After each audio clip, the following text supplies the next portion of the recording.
dimanche 25 mai 2025. Mesdames et messieurs, bonsoir et bienvenue à cette édition sur la télévision La Barre donc de ce jour dimanche.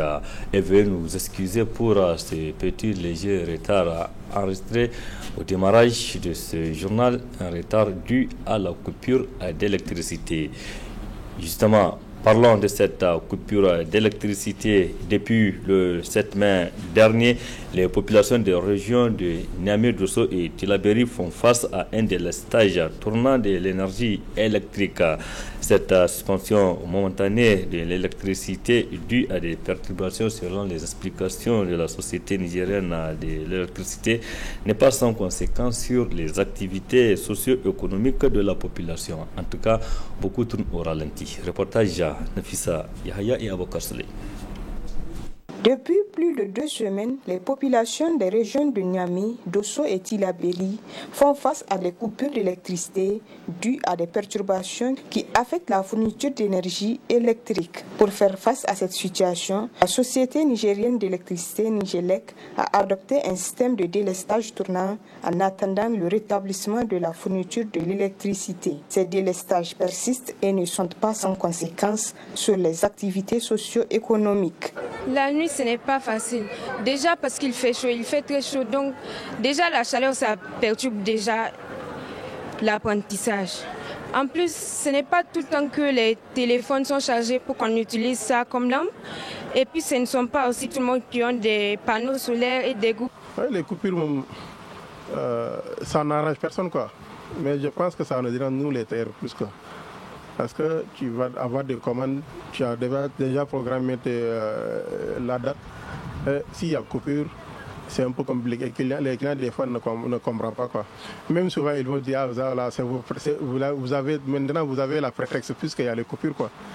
Et la faute, vraiment, c'était pas à nous. Quoi. C'est parce que il faut qu'il y ait 18 degrés nous ici. Cette coupure nous cause beaucoup de pertes. Nous souhaitons vraiment une solution. Des fois, quand la coupure dure même une demi-journée, c'est plusieurs kilos de poissons qui partent en poubelle. C'est fini. 20 et quelques kilos. Nous dit voilà, 40 et quelques mille, 30 et quelques, 20 et quelques mille, ça, c'est fini. Quoi. Au regard de cette situation, ces acteurs lancent ce cri de cœur. L'appel qu'on l'envoie là, c'est pour qu'ils voient aussi les choses. Quoi. Parce que c'est pas facile de rester sans quoi, surtout avec la chaleur là. Quoi. Vraiment. Ils doivent voir la faute là où elle se trouve et on va essayer d'arranger ça. Quoi. Parce que la fois passée, on a dit que c'est des poteaux qui sont tombés, mais on a vu que c'est un peu duré aussi. Quoi. Mais avant, vraiment, c'est bon. Quoi. Avant, même, vraiment, c'est très bon. Il n'y a pas trop de coupures. Les choses marchent bien. Quoi. Mais ces derniers temps-là, vraiment, c'est compliqué. Même. L'État va faire en sorte de mettre tous les moyens pour que nous puissions en bénéficier de notre propre électricité, de ne pas dépendre des autres. Parce qu'aujourd'hui, on a, par exemple, les centrales nucléaires. Donc, ce petit problème ne va pas surgir surtout nous les candidats sur les études et autres consorts. Vous voyez, si aujourd'hui nous avons les centrales nucléaires par exemple, donc ce qui fait que nous n'aurons plus de problème par rapport à la question de l'électricité. Ce n'est pas facile, c'est difficile. Il faut que l'État fasse quelque chose pour restaurer le courant, l'électricité, ce n'est pas facile. En attendant le retour à la normale, les populations de ces régions vont devoir garder leur mal en patience. Merci Nafissa Yahya. Justement, pendant cette période de coupure d'électricité ajoutée aux fortes chaleurs, les populations consomment beaucoup d'eau pour se désaltérer et dans les rues de Niamey et un peu partout dans la ville, on voit des vendeurs d'eau, notamment en sachet ou pure water. Une activité qui marche bien en ce moment, nous précise Asma Ouseydou et Abokar Saleh dans ce reportage. Liquide naturel, inodore, incolore et transparent lorsqu'elle est pure. L'eau. Beaucoup consommé par les gens en cette période de forte chaleur, l'utilisation de l'eau est importante pour l'organisme. Notre organisme est constitué environ de 60% à 70% d'eau et pendant les périodes de chaleur, nous pouvons perdre une bonne partie de cette eau-là. Donc ce qui naturellement va entraîner une déshydratation et laquelle déshydratation peut avoir plusieurs conséquences. On peut avoir, associé à cette déshydratation-là, on peut avoir des conséquences comme les vertiges, on peut avoir également d'autres conséquences, notamment des bouffées de chaleur, et on peut avoir, à cause de la chaleur et de la déshydratation, une recrudescence de certaines maladies. Et c'est la raison pour laquelle, pendant les périodes de forte chaleur, on a beaucoup de personnes âgées, notamment de plus de 100 ans, qui se retrouvent à l'hôpital parce que tout simplement, à cause de la chaleur, il y a beaucoup de petites maladies qui apparaissent. Donc,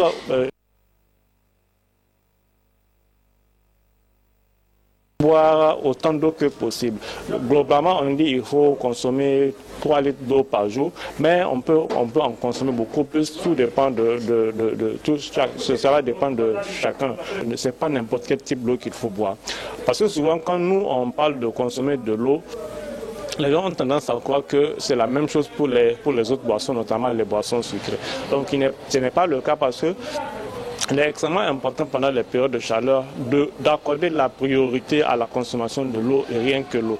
Sa commercialisation a le vent en poupe. Pendant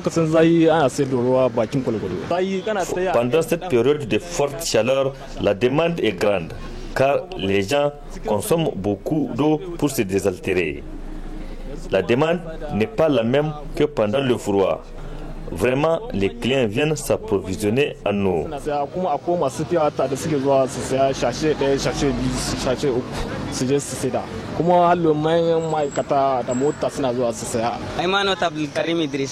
Je m'appelle Abdelkarim Idrissa. Je vends de l'eau fraîche communément appelée Pure Water. Pendant cette période de chaleur, ça va. Je vends entre 10 et 12 sachets par jour. Mais avant, je ne vendais qu'entre 4 et 5 sachets par jour. Le matin, je sors dès 7 h et ça finit vite. Et vers 13 h, je viens, je reprends encore pour aller vendre. Vraiment, il y a la clientèle. Face aux fortes chaleurs, notre corps met en place un mécanisme d'autodéfense, la transpiration.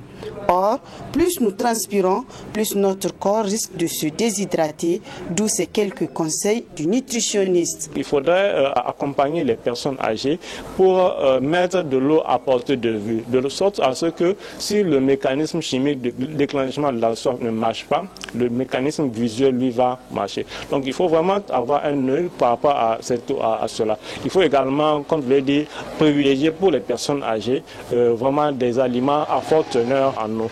Des aliments à forte teneur en eau, ça peut être la boule, ça peut être la bouillie, ça peut être les fruits et légumes à forte teneur en eau. Tout ceci, comme je l'ai dit, pour éviter les risques de déshydratation chez les personnes âgées. Mais à tout âge, que ce soit chez les enfants, que ce soit chez les adultes, que ce soit les femmes enceintes, les femmes allaitantes, tout le monde a intérêt à consommer suffisamment d'eau pour éviter tout risque de déshydratation et les conséquences qui sont associées à cette déshydratation, comme je l'ai dit, avec les conséquences qui peuvent être plus désastreuses lorsque on est amené à aller dans le milieu hospitalier pour consulter parce qu'on a subi des affres de la chaleur.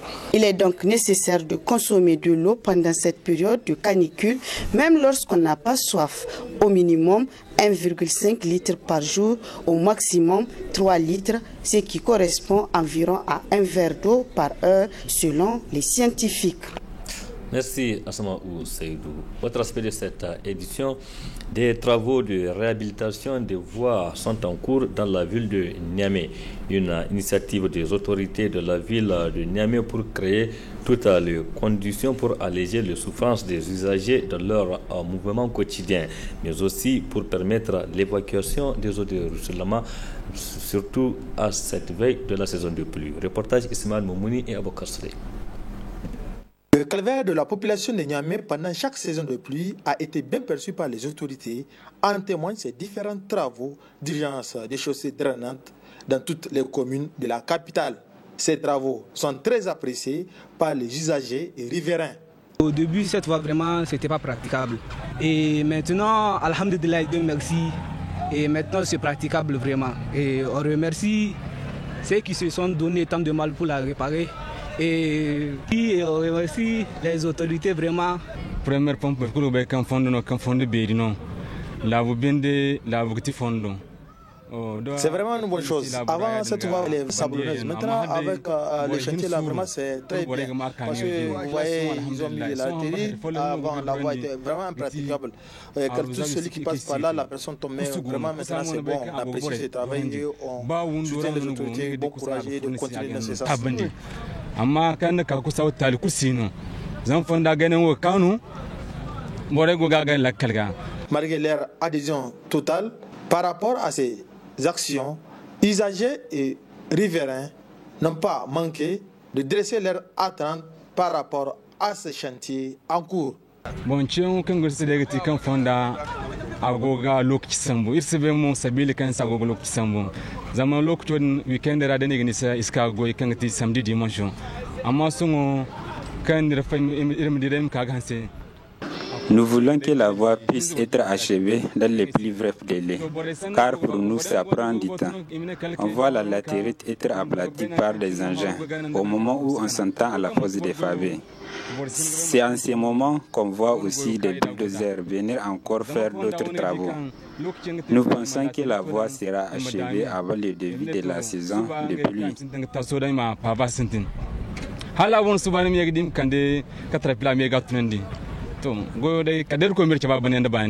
Hanyar ga ya kamata a ce mun gane yadda suke yin hanyar ga akwai bambanci da suke gwada bisa gyara wajen mine na gyaran sun kala ta sun zube muna babu arrosage ya kamata da sai su yi arrose da rana su yi arrose da marace su yi arrose mai da kyatti da walhaulin kaga sun zuba muna ruwa su guda ma bai dace ba mana mutane na lunhashi bisa kan kura zalla.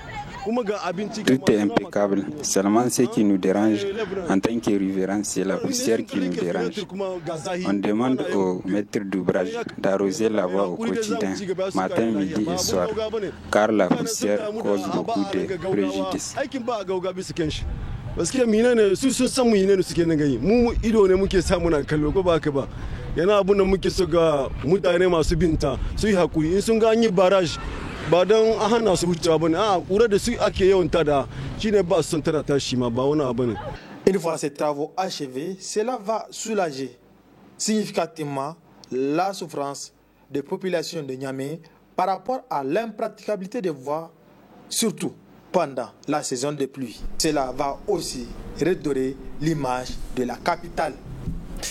Merci Ismaël Moumouni. De plus en plus, beaucoup de jeunes Nigériens se lancent dans la livraison pour gagner leur vie et en même temps pour pouvoir poursuivre leurs études.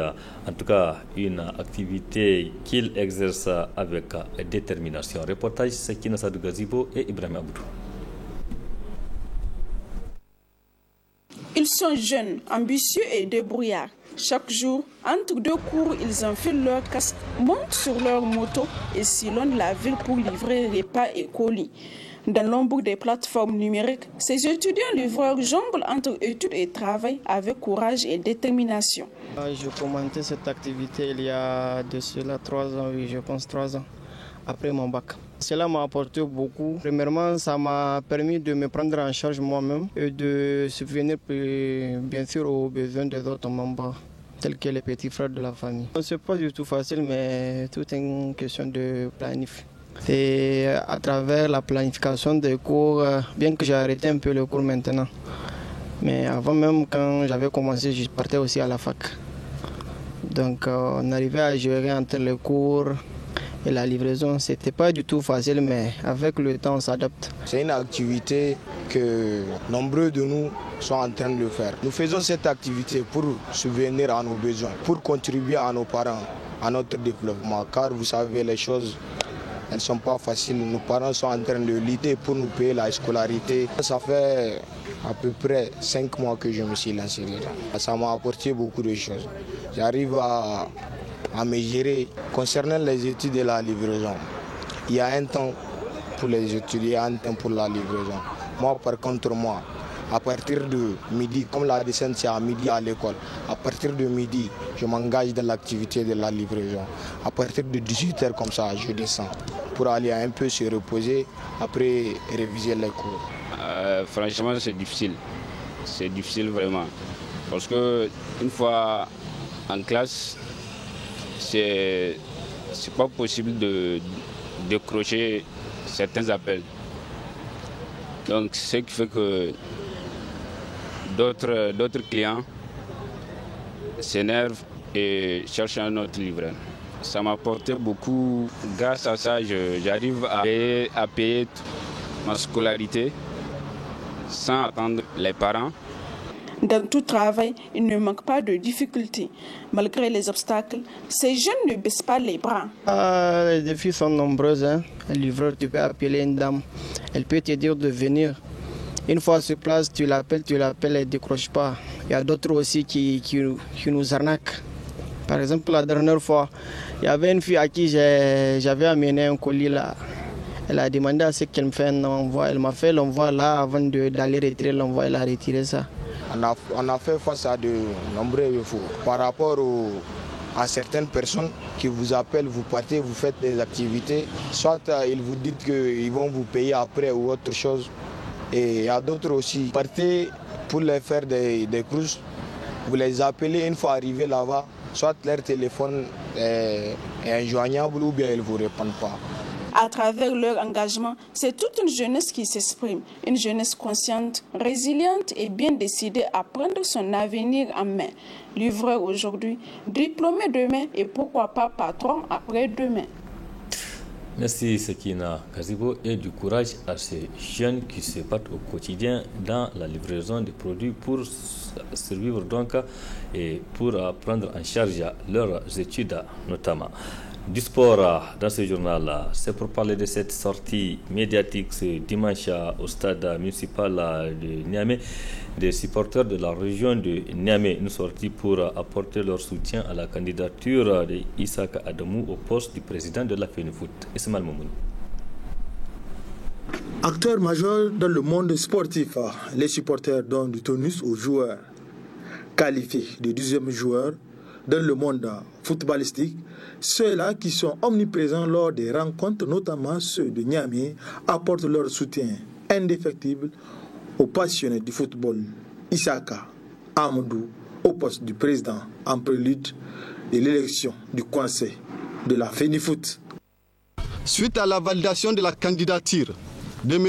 Issaka Adamou et compte tenu de l'étape importante pour l'avenir de notre football, il nous a paru nécessaire, nous, supporters de la région de Niamey, sous la conduite de notre président M. Bassirou Bourema, d'apporter notre soutien inconditionnel et sans faille à la candidature de M. Issaka Adamou. Et le seul et unique candidat qui rassure et qui maîtrise l'ensemble des enjeux du football nigérien.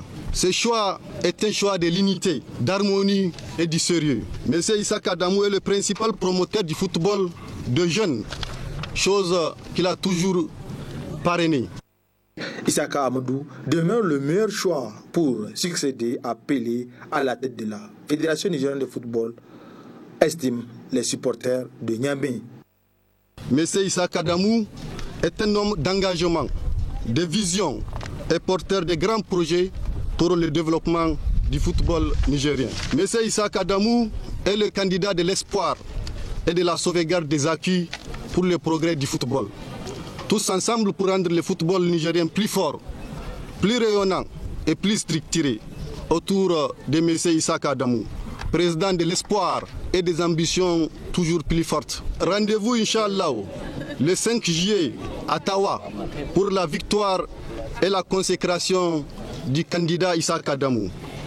Vive la patrie, vive la Fédération nigérienne de football, vive l'association régionale des supporters de Niamey, tous pour Issaka Adamou pour tous. Rendez-vous est pris alors pour le 5 juillet prochain à Tawa pour savoir qui sera le président de l'instance fêtière du football nigérien. Oui, c'est Ismaël Moumouni. Le processus de cette élection va donc se poursuivre activement. Le jeudi dernier, le président de la communication, de la cellule communication et marketing de la Fédération nigérienne de football, FENIFOOT, était face à la presse pour faire le point de ce processus. Silman Mohamed, que je vous propose de suivre en partie magazine de cette édition. Très bonne réception. Contrairement à certaines allégations véhiculées ici et là, dans certains cercles, pour l'instant, la seule candidature jugée valide à cette date, parce qu'ayant respecté les obligations statutaires, est celle de M. Issaka Adamou, comme notifié formellement à l'intéressé le 12 mai 2025. Le deuxième fait également, actuellement, la commission de recours observe le délai de 5 jours qui court à partir du 21 mai 2025, accordé à l'autre candidat, M. Ousseini Agbede Kokou, pour compléter son dossier avant un nouvel examen au fond de celui-ci. Ce ne sont pas des commentaires, ce ne sont pas des interprétations, ce sont des faits suite aux décisions que les commissions électorales et de recours ont édictées. L'objectif, je le disais et je le répète encore, parler d'élaboration et d'adoption des textes de la FENIFOOT sous les auspices de la FIFA. Et dans ce cadre d'ailleurs, je suis quand même assez bien placé pour en parler, parce qu'à l'époque, j'étais tout simplement secrétaire général de la Fédération nigérienne de football. J'étais la courroie de transmission entre la fêtière FIFA et la Fédération nigérienne de football, la FENIFOOT. Donc franchement, je suis assez à l'aise pour en parler. Et je rappelle qu'à l'époque, d'ailleurs, avec Madame Sarah Soleimali, qui est la manager du service gouvernance au niveau de la division Association nationale de la FIFA, nous avons beaucoup échangé, quasiment pendant 1 an, pour élaborer ces différents textes, jusqu'à leur adoption par l'Assemblée générale de la FENIFOOT. C'était quand même assez long, assez fastidieux, mais ça en valait la peine parce qu'il fallait se doter de textes novateurs, de textes modernes, qui allaient désormais qu'on allait utiliser dans le cadre du fonctionnement et des activités de la Fédération nigérienne de football. Gianni Infantino a été élu à la tête de la FIFA, n'est-ce pas, devenant ainsi le 9e président au niveau, donc, à la tête de la FIFA. Et quand il est venu, il avait eu un mot très très dur, il a dit: nous restaurerons l'image et le respect de la FIFA dans le monde entier. Remettre le football au centre de nos préoccupations et nous concentrer à nouveau sur ce sport magnifique. Le football a été très très entaché par cette affaire de corruption, de gestion déloyale, de trucage, etc. Vraiment des faits qui n'honorent pas le football. Et c'est dans ce contexte que Gianni Infantino était venu un peu pour faire le ménage. Il fallait que la FIFA retrouve ses lettres de noblesse. Et voilà pourquoi, en fait, toute la batterie de réformes a été mise en place. C'est son programme, c'est le programme sur la base duquel il a été élu. Et c'est à partir de ça, justement, que toutes les associations membres devaient se calquer pour faire justement, pour mettre en marche ce qu'on avait appelé à l'époque la nouvelle FIFA. La FIFA qui a tourné le dos à la corruption, la FIFA qui est rentrée dans une nouvelle dimension, et la FIFA qui veut redorer son blason et pour ramener, comme on dit, ce sport magnifique vraiment au centre d'intérêt du monde entier et ramener le football, donner au football la place qu'il doit avoir. Donc, c'était ça l'objectif. Repositionner son cheval de bataille, c'était faire revenir le football à la FIFA et la FIFA au football. La FIFA qui était devenue toxique, que tout le monde fuyait, qui avait vraiment mauvaise réputation, il fallait redorer son blason avec des décisions fortes pour la blanchir. Il avait également pour ambition de repositionner la FIFA comme une organisation crédible, digne de confiance, moderne, professionnelle et responsable. Donc, depuis son élection en février 2016, Infantino s'est consacré à des vastes réformes au sein de la FIFA, des réformes qui ont concerné aussi bien l'institution elle-même que les associations membres, c'est-à-dire les fédérations nationales. D'où donc le processus enclenché par le service de la gouvernance de la FIFA qui a concerné également donc le Niger entre 2018 et 2019 jusqu'à l'aboutissement et le vote des textes le 31 octobre 2020, ici à Niamey. Donc c'était le point de départ de la révision statutaire entre 2018 et 2020. Ce processus s'est poursuivi toute l'année 2020 à travers des échanges avec la FIFA, l'ouverture d'une possibilité à tous les acteurs de faire parvenir leurs propositions à l'opinion publique, aux personnes intéressées par la chose footballistique, etc. Finalement, les textes dans leur version finale ont été partagés aux membres de l'AG, club, associations régionales, groupements d'intérêt, pour d'autres observations et amendements avant d'être donc approuvés par une écrasante majorité le 31 octobre 2020. Ces textes ont suivi un parcours avec plusieurs étapes et ils ont été amendés, enrichis et adoptés, comme je l'ai dit, le 31 octobre. Et d'ailleurs, sur ce plan, je reviens encore sur un autre échange de mails avec la manager de la gouvernance. Elle avait écrit donc au secrétaire général de la FENIFOOT. Je vous contacte suite à notre mission fin janvier à Niamey. Relativement à la révision des statuts et code électoral, vous trouverez 6 juin un premier projet de nouveau statut et de code électoral de la FENIFOOT. Sur la base des discussions tenues à Niamey, nous vous prions de bien vouloir nous faire part des commentaires et suggestions à insérer au plus tard le 12 juin 2020. Après avoir reçu vos commentaires, nous procéderons éventuellement à un deuxième échange d'écriture.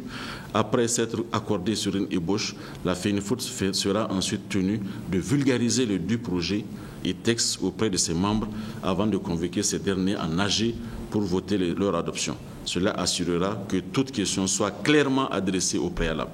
Dans le contexte du Covid, rappelez-vous, c'était le temps du Covid, dans le contexte du Covid-19, nous comprenons que la finalisation du processus, à savoir l'adoption de nouveaux statuts code électoral, puisse prendre un peu de retard. Nous tenons à souligner toutefois que ce processus devra être complété au plus tard fin 2020. Ceci dans la perspective des élections d'un nouveau comité exécutif en juin-juillet 2021.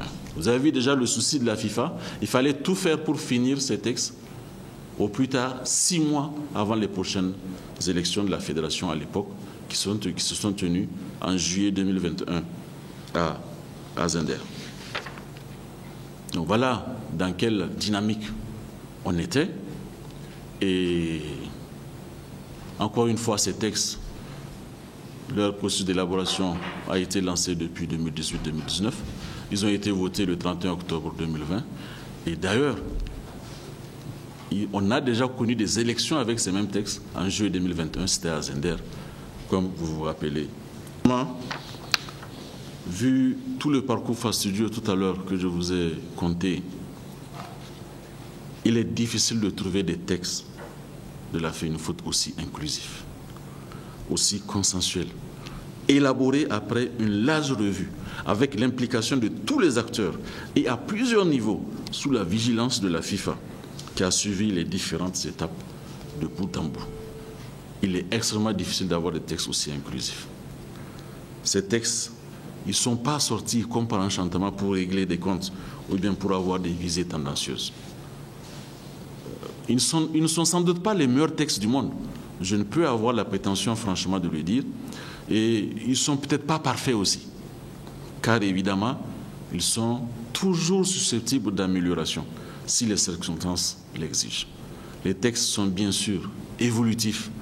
Ils s'adaptent au fil du temps, au gré des circonstances, en réponse à divers facteurs, à certains événements, car les textes doivent être modernes, c'est-à-dire épouser leur temps, la société dans laquelle ils évoluent, le plus important étant évidemment sauvegarder l'essentiel, c'est-à-dire la substance du jeu, protéger le football et continuer à respecter les normes de bonne gouvernance pour le bien du football et des footballeurs.